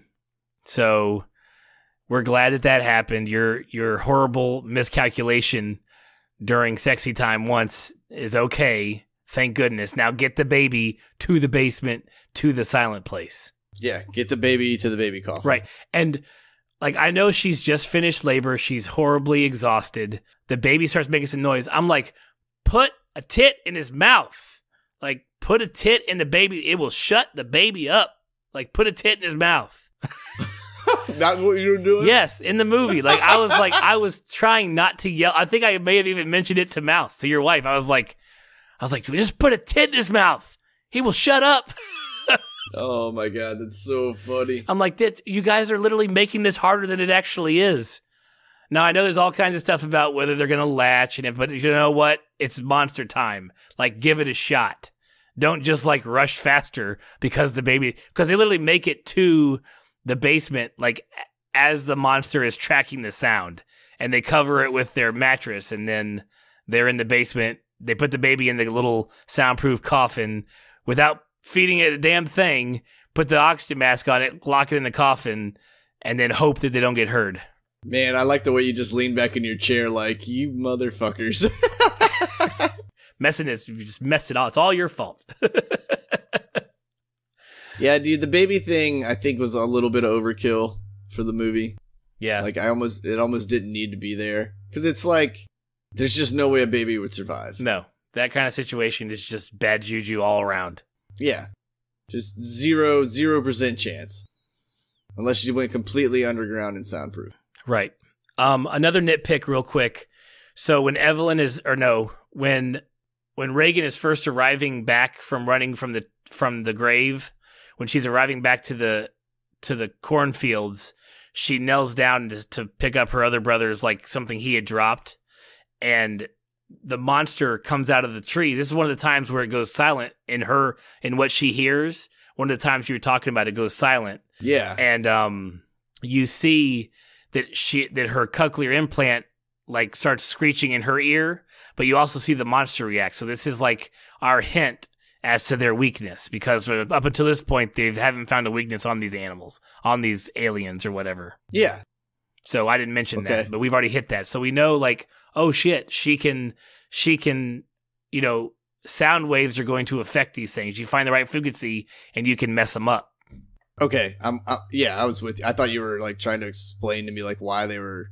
I was like, yeah, dude, I know that. Yeah, I know you saw the movie, but people who also, I want to make sure everybody else who saw the movie knows that we're talking about too. I don't want to skip that part over, because another nitpick, they show us this 5 times before it actually becomes good to go. everybody catches on. They show it once right now for us because she doesn't see the monster. She doesn't hear the monster. Her earpiece just goes nuts. So it's only for the audience to see, oh, there's a weakness. Like there's something that this is going to come into play later. And then when her and Marcus are at the top of the silo, somehow he falls into the corn. He's about to suffocate because he's moving around and getting like sucked into corn quicksand. And so she jumps in to save him with the door that is also fallen. A door, the top door to the silo has fallen into the corn as well. So she uses that to brace herself to pull him out. But then she goes in and then he pulls her out. And then they both go under the door when the monster jumps in. And then the cochlear implant goes off again. And the monster rips a hole in like a split second, rips a hole through the silo and leaves because of her implant. Yeah. So now she knows the monster ran off. Her brother knows the monster ran off. Also with like the frequency, like his flashlight started like fucking up too. So maybe it has something to do. It helps like the flashlight also kind of like was affected by this frequency. I'm not sure if that was on purpose. Well, that also made me wonder if that's why all the lights were strung up also, because and that's the way the corn maze, the corn was laid out the way it was in that grid. So you could see what part of the if the monster was close, like what grid it was in. Did the monster did the monster make the lights flicker? Yeah, that's what I'm thinking. The monster makes the lights flicker. Like, cause it made lights flicker, like electricity move every time it got near some shit. I like that reasoning. I don't know if you're right. I don't remember seeing that all the time, but you're right. There was times where the lights were going nuts. So yeah, that could be a whole point to the lights being strung out. I like that. Well, yeah, because that's what I thought they were for. I mean, I knew they were like to like. I was like, oh, those cool. Those lights do more than one thing. Mm-hmm. Like they're an alarm. They're like babies going off. Whatever. But also the way the way the corn was laid out, it was in a grid. So if the monster flickered lights, you could be like, oh, fucking northeast grid, southwest corner, yada yada yada. Right. Good point. I like it. I'll go with it. Yeah. Maybe leave me trying to sound smart. You trying to sound smart? It's okay. Okay, so we have the silo scene, so they are safe. The father finds them as well, so they're united. They're reunited. The baby is safe in the soundproof room, except when the father's leaving the soundproof room, the mother's there. Some pipe. I don't know what it was. Some pipe has been ruptured and is slowly, or not so slowly, filling up their quiet room with water. Like they're gonna flood, and she's, asleep / unconscious from going through labor. So she wakes up, and like everything's already floating. Yeah. Not only yeah, man, like I know you're exhausted, but at the same time I feel like you would have woke up from this noise. And two, I feel like when he was leaving, that shit was already making that noise. Absolutely. Yes, I agree with you, because it was not like a trickle. It was a gushing water that probably never sounded that way in that room before ever. But you just head on out. So yeah. Okay. Yeah, I would make sure I wasn't the only one that thought that too. Like I was like, right? Like that water was getting it as he was leaving. Like you should have heard that shit. Yeah, they're definitely there. This is not a perfect movie. It is a great movie. It is a suspenseful movie, but it is not by far plot wise a perfect movie. There are parts that are just there to feed into the whole plot and getting and driving folks to where they need to be. But not like, oh yeah, they're definitely just there for moving. Yeah, for just okay, we need to get her out of there into the other place with the baby and the son. So the father has gone out to find the other kids, because the mom wakes up and she's like, "Where are my other kids?" He's like, "I'll find them." He's like, "I can only save some of you at a time. Like, give me a break." Yeah. There's only one hero here right now, baby. Right, and I am not Captain America. So he reunites with the two kids when they leave the silo through the giant hole the monster made. As they are getting back to meet up with the mother, they're trying to get back to where the mother is, and there is a noise that's made. They're heading, I don't know, the kids are ahead of him, and they're like near the pickup truck, and he's following behind him, but he hears something, so he goes to pull out a pickaxe, like to attack it, and it's on the roof of the like lean-to, like area where you would like park a tractor. It's like a tin roof or whatever, And he tries to. Gotta give him credit. He tries to take a swing at it, but they don't do shit. Dude, at first I thought this was gonna be one of those cool things where he like clocks it, and you're like, oh shit! But they did it to you the other way. Nope, he got his ass tossed. He got swatted. Yeah, that thing just flat out swatted his ass about 20 feet. The kids run to the truck to hide. They make some noise when the dad gets hit, so it attracts the monster to them. He stands up. The daughter turns her hearing aid off, so because it's ringing in her ear again because it's so close.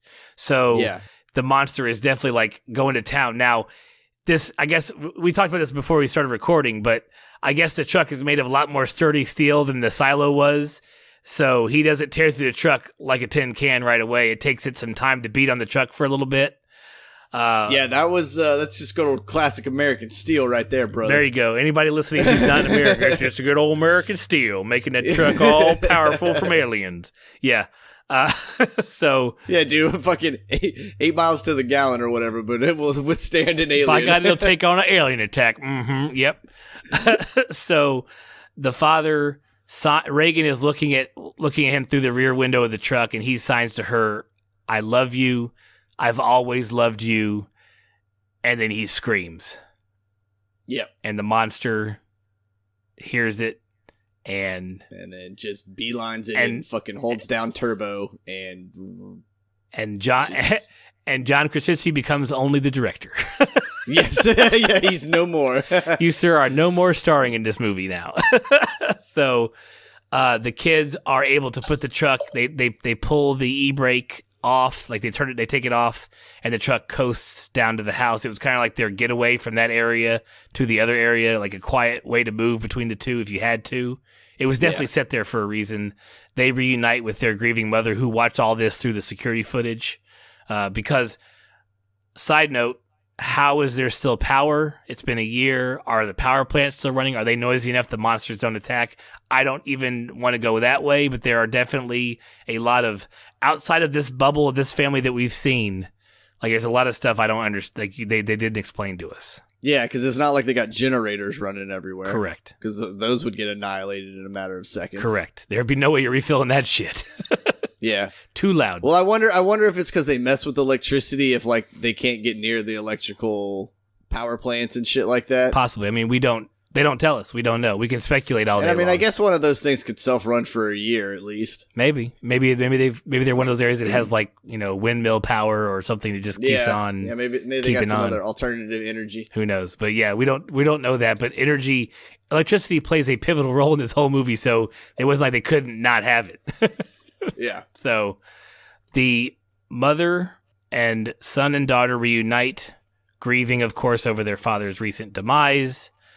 They make their way down into the man cave, which Reagan has not been allowed to be seen. She's never been able to see it before. She wasn't allowed down there for some reason. I don't know what, but it literally showed how much her father loved her because he was doing all this behind the clothes, behind the curtain, working on cochlear implants, monitoring the area, working on beating the monsters, all that stuff, and she never got to see it. In fact, the fourth jump scare of the movie, there was 4 ones that sucked. There was the raccoon, there was the hand, there was the boy hand grabbing the sister, there was the hand in the shower, and there was the father grabbing the daughter when she was trying to go down to the basement, but he didn't want her to. Those were all jump scares that I was like, I don't think you needed those, buddy. Like, your movie's fantastic. Just let it be what it is. Just build the suspense the entire time. Make me bite my nails to the quick for the entire movie. That's what I want. Don't you take me out of it when you jump scare me for no reason. Yeah, I mean, again, like, I didn't think they were that bad. Like, I think they added some suspense because then it made you go, like, well, what the hell's going on down there that she can't go down? Right. And stuff like that. So, I mean, they didn't bother me. Right. But man, did they bother you? They did. It does. And it's not, okay, it is not a secret, at least to my friends, that I am not it's not that I'm not a fan of horror movies. I just don't, and I wouldn't even call this a horror movie. It was a suspenseful, like a suspense thriller. Yeah, I'm not a fan of horror movies. I don't watch them at night. I'll watch them. I really, really enjoyed It Follows. There's no fucking way in hell I'm watching It Follows after the sun has gone down. Not that it mattered in that movie, because that shit happened in the daytime and it was just as fucking scary.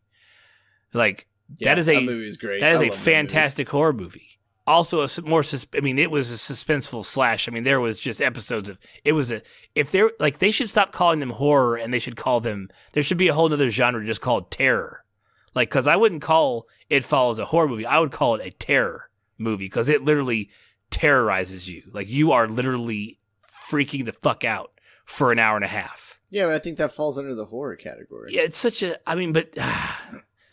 I'm just saying, if I had, I would love there to be a separate category. Like, am I going to be looking at blood guts, or am I going to shit my pants? So yours should be like horror slasher, right? Horror thriller, horror suspense, right? Like, horror mind games, right? Horror, bring new underwear. yeah. Horror, you're never coming out the same person again. Right. That's like Human Centipede. I've never watched that movie. Oh man, there's like 3 of them. I've only watched the first one. The second, I heard of a certain scene in the second one, and I was like, I will not support a movie that has that. I will not watch it. So no, yeah, dude. As soon as I heard what it was like, once I figured out what it was about, I was like, I have no interest in watching that. I had to be like, the only ass to mouth I want to watch is in my porn. Man. So I don't care, dude. I'm just saying, not my horror.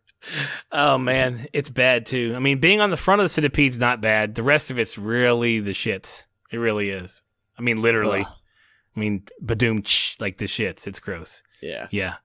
It's really. Oh man, that's yep. You know what? We probably shouldn't have talked about that because it's not even scary. It's just gross, and that's not even horror. Yeah. That's just gross.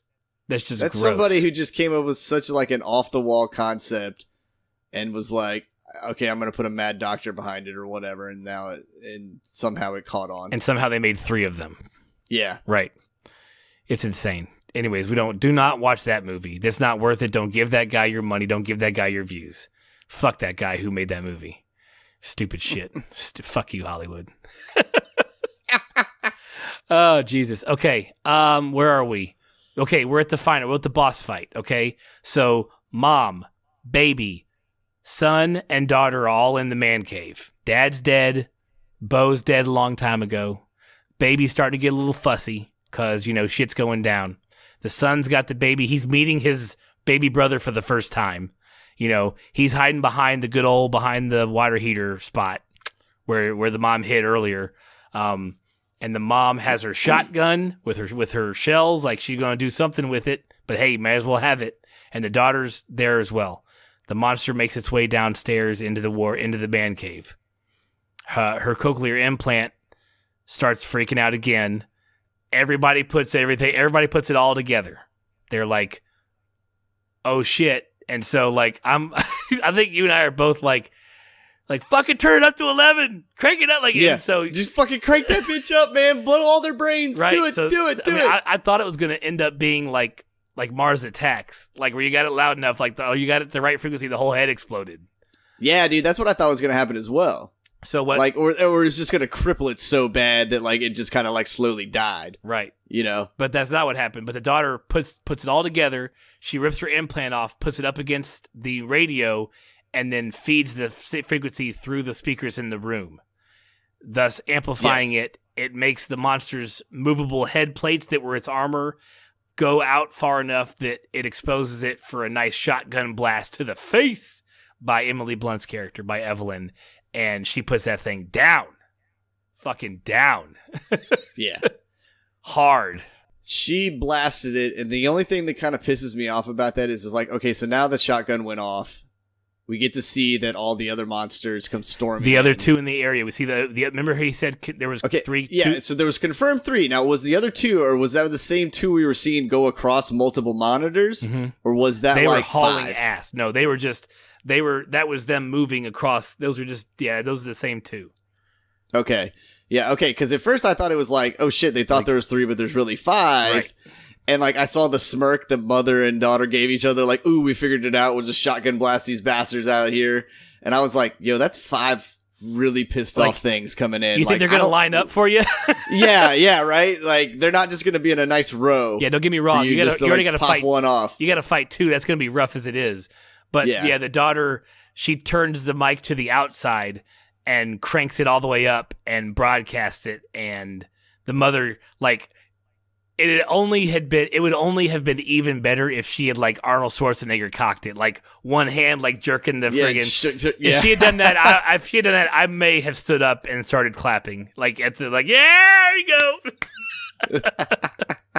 And then it cuts to credits, and I was like, son of a bitch, like, way to go, because, like, I wanted to see, like, you didn't have to see the other two because they may have died for all we know, but they may not have been successful in fending off the other two, but boy, it left you on a high note, though. Yeah, no, it definitely left you on a high note. And then I want him to come back with a sequel that's cheesy, and it's just like Emily Blunt and the daughter just like wrecking shop, like, because they figured it all out, right? With a handheld, frequency gun. So they become the hunters, right? Like, and it turns into like a kind of like Tremors type thing where they're hunting them down. There was a lot of comparison on the internet to Tremors, with the sound. I mean, it's pretty much sound. So they're like, oh, sound horror Tremors. By the way, great movie, great set of movies. But definitely Tremors is fantastic. Kevin Bacon at one of his, when he was the height of Hollywood. Yeah, and that was before I hated him. Yeah. / now love him. You went back to loving him. It's nice. Dude, he's cool in my book, man. You forgave him. You forgave him for what was it?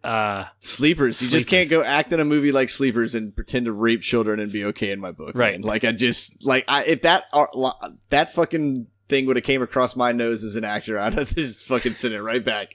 I'd be like, I feel dirty for reading this. This isn't expanding my acting career. This is making me a pedophile. Right. Get the fuck away from me. This is not the first time, if you're a long-term listener to this podcast, this is not the first time Corey has ranted on this subject. No, I just don't understand how anybody could take a role like that. Like, if you, like, this isn't a role that's like, oh, outside pushing the limits, man. This is a role you read and go, no fucking way. That should never be, like, this should not be portrayed in Hollywood. Like, Hollywood's already known for being fucking weird and doing gross shit. Like, let's not go make a movie about it. True. So what made you turn again? What made him okay in your book again? Well, in what was it, Followers? Mm-hmm. Like, since he was like recovering alcoholic, that hit a little close to home and stuff like that. And I like seeing his like struggles with it. And then like also he started putting bad guys away. And I was like, all right, this is cool. And like I got into the show. And I actually made me look past Kevin Bacon. And I was like, you know what, man? Like, I'm sorry. I hated you for basically a decade. And it was really for blind hatred. I understand it was just an acting role, but you still should have never took it. But I'm going to give you a second chance. Like, you're okay in my book. And plus, like, him being an X-Men, I thought he was cool in X-Men and stuff like that. So, like, he started coming around a little bit. And I was like, all right. I was like, maybe you're not a terrible, terrible person after all. Good for you. Well, I'm glad. I'm glad Kevin Bacon's back in your good graces. Like, if I saw him now, like, I wouldn't want to punch him in the face. I mean, that's... But if I'd have saw him, like, 6 years ago, I would have, like, fucking flying jump kicked, like, Zangief spun his ass in the air and fucking pile drived him, man. Like, I had an undying hatred for Kevin Bacon. It's okay. Everybody deserves to have that once in a while. A good little hatred does the body good. That's true, man. Like, sometimes you just got to get that shit out, like on just an irrational hate of something. Mm-hmm. Absolutely. Mine's water and beasts in water.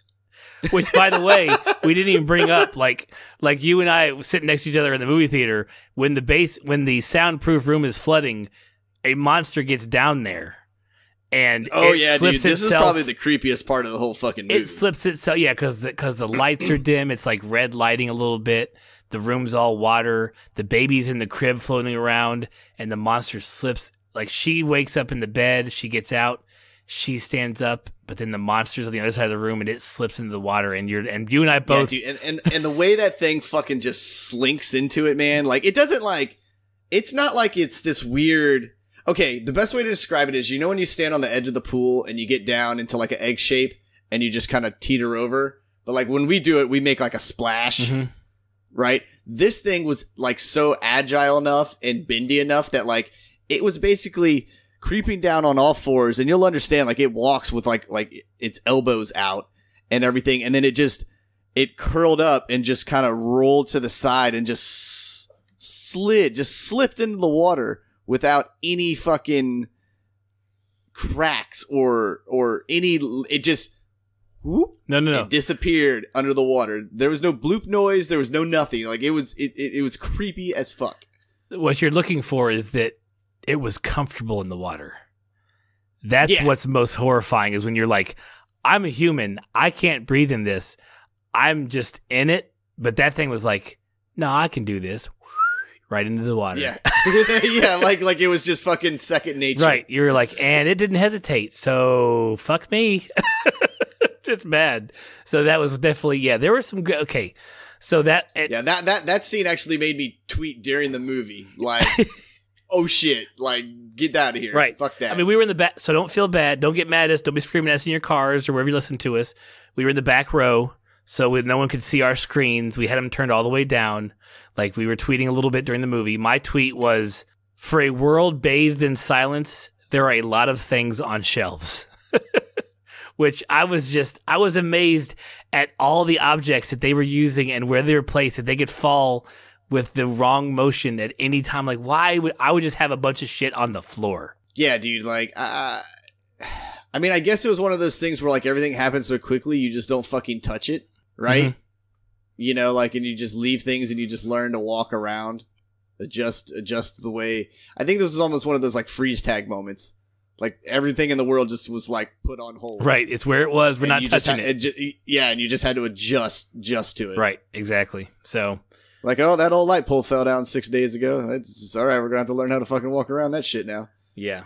So, I mean, but a great movie, a nice turn on, I would say a nice turn on the suspense. It was something original. It was something we've been really looking for the past few weeks because we've had some stinkers on our reviews. And this is definitely a fun movie to watch. Yeah, this one actually made me enjoy the Movie Pass. Mm-hmm.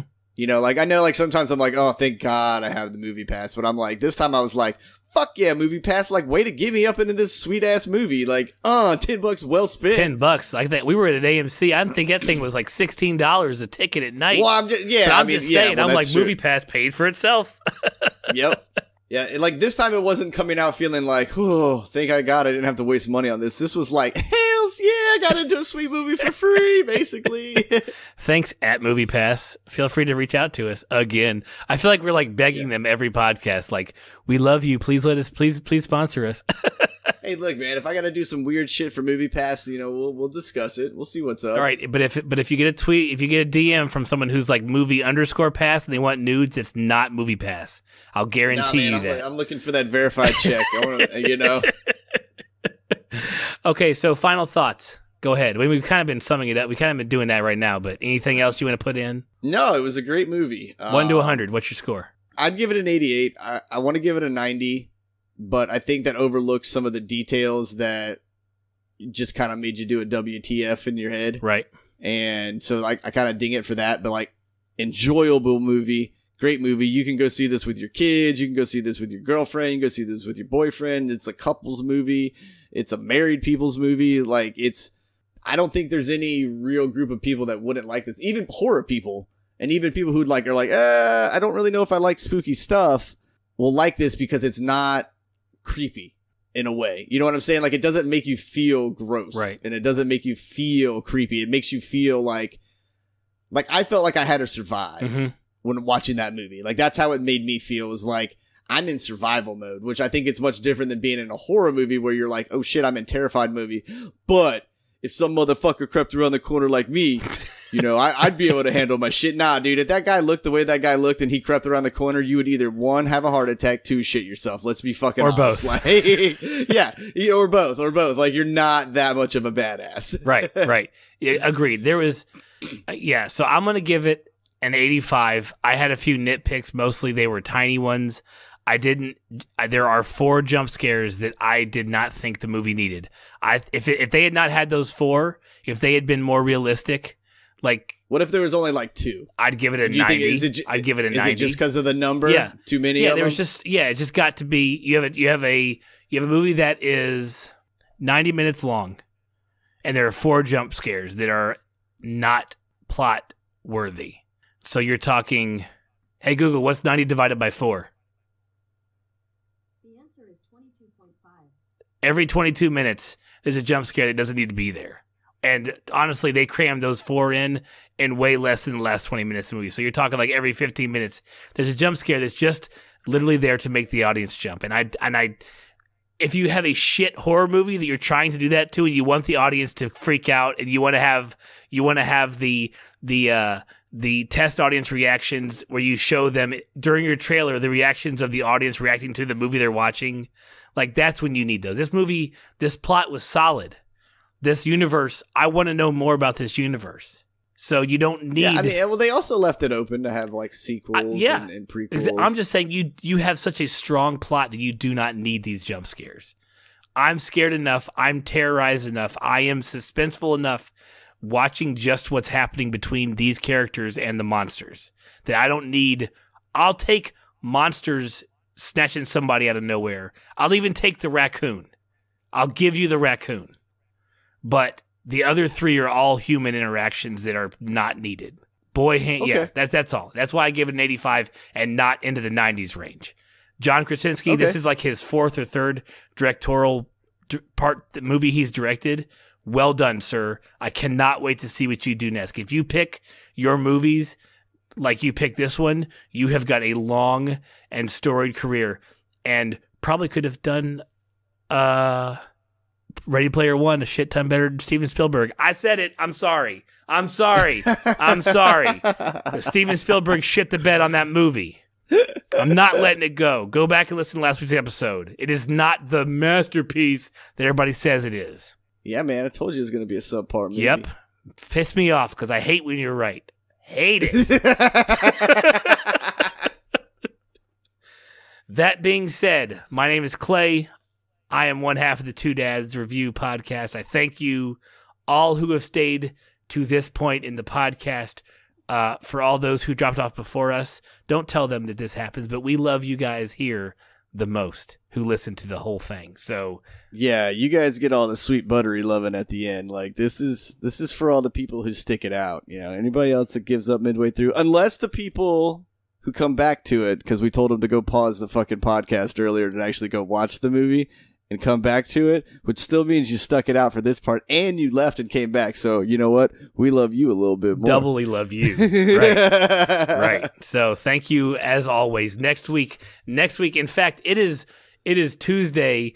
In like 2 days, the movie that we are actually sadly loving, cannot wait to see. We are going to see. Go ahead, Corey. What are we going to see this week? Oh, we're going to go see motherfucking Rampage. Dwayne "The Rock" Johnson going to get in there with a giant fucking gorilla based on a like 16-bit video game back in the day. I cannot wait. Yeah, and this movie and this movie is going to, and look, all right guys, I'm going to go ahead and say it. Like, I've been pumped for Rampage, and I understand that Rampage is a cheesy fucking movie, right? But I think Rampage is going to be filmed in that awesome cheesy way that makes it such a good campy movie. Mm-hmm. Like, it's going to have the good dumb one-liners. You're going to have some super sweet, unbelievable CGI, but they're going to be smart about it and go, look, dude, we understand that this is unbelievable, that there's a giant gorilla right now. And they're going to have a cool creative way for that happening, but they're going to live within their world. It's not going to try to make you think that it's like some crazy real life scenario happening, and they're going to make fun of themselves, and it's going to be awesome. And like, I cannot fucking wait for it. In fact, the trailer itself has a scene in it that is exactly what the movie is. And it's when The Rock has the guy in the chokehold and he's like, that's a big arm, don't fight it. That's what this movie is. This movie is like, this movie is a chokehold by The Rock who's like, just don't fight it. You're gonna give into it. Yeah, you're gonna enjoy this, man. It's gonna be dumb, and it's gonna be funny, and it's gonna have awesome action sequences. Like, what else do you need? Yep. And Dwayne Johnson, I've loved him since the 90s when he was in WWE. He is fantastic. He is the new action hero.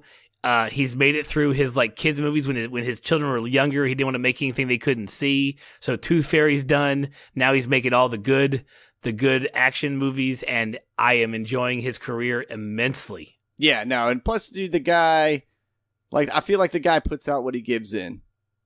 You know, like, that said that wrong, you right? Absolutely said that wrong. Yeah, puts out what he put. Shit, how do you say it? He gives out what he puts in. There we go. He puts out something like that. He puts in. He gets out what he puts into it. Yeah, there we go. Like, yeah, either way, like I'm saying, the guy puts in a lot of effort in what he does, and like tries to make the most fun of everything he can in life, and like that's really cool. Yeah, I watched Jumanji with my kids a few weeks ago, and he's just it's great seeing somebody like that who can go from playing a character on Fast and Furious who is more seriously funny. Like, he still has his moments, but like to going to playing a character like he did on Jumanji or a character like he did on Central Intelligence, like he is funny. Like The Rock, I mean, when he was The Rock in WWF, like he was funny. He cut the best promos. He embarrassed the best people. Like he did it all in his 20s. Now he's doing it in his 40s and so good at it. Yeah, he's amazing. I love him. I want to meet him one day. I want to shake his giant hand. Yeah. I would hug him. You'd try, but you wouldn't really get a half hug. I don't give a shit, dude. I'd jump up in his massive little arms and I'd just be like, hold me, man. Like, I don't even give a fuck. Just hold me, dude. All right. We've kept you on long enough. Thank you all for listening. We will catch you next week for our review of Rampage. I'm already going to give it 100. I don't even care. It's going to be great. Yeah, it's good. I'm going to give it 110, just starting. There's nothing that's going to be able to ruin this movie for me. All right. We'll catch you guys next week. Take it easy. All right. See ya.